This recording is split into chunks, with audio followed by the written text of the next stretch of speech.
ديال اليوم ان شاء الله غادي نجاوبوا على واحد السؤالين اللي كيتعاودوا بكثره بخصوص العمليه ديال التلقيح اللي غادي تكون في البدايه ديال شهر دجنبر المقبل.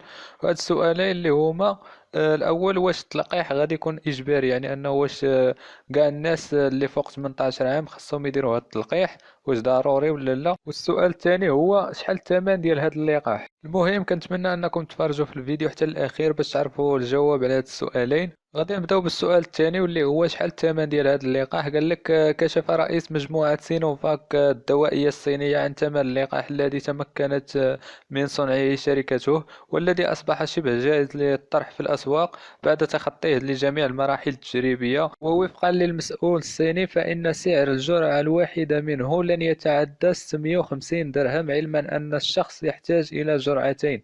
يعني أن راه الثمن ديال الجرعة الواحدة من هذا اللقاح غادي تكون كتساوي تقريبا 650 درهم، يعني 13 ألف ريال. قال لك وهذا ومن المرجح أن تتكلف صناديق التغطية الصحية بأداء ثمن اللقاح نيابة على المواطنين، وبهذا ستتمكن الفئات الفقيرة من الحصول عليه مجانا. يعني أنه راه الصناديق ديال التغطية الصحية ولا ميتيل هما اللي غادي يخلصوا الثمن ديال هذا اللقاح، وبذلك غادي يمكن أن الجميع يستافد من هذا اللقاح. من بعد نجيو نشوفوا هذا السؤال الأولاني واللي هو واش التلقيح غادي يكون إجباري.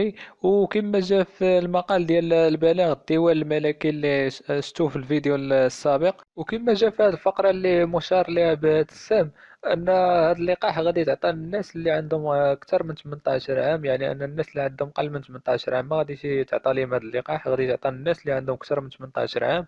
وغادي يتعطى اولا الناس اللي خدامين في الخطوط الاماميه، يعني قطاع الصحه وكذلك السلطات العموميه وقوات الامن وكذلك الاطر التربويه والاطر الاداريه، وكذلك الناس الاشخاص المسنين، يعني الناس الكبار والناس اللي عندهم امراض مزمنه واللي عندهم امراض خطيره واللي يقدروا يتعرضوا لهذا الفيروس دغيا.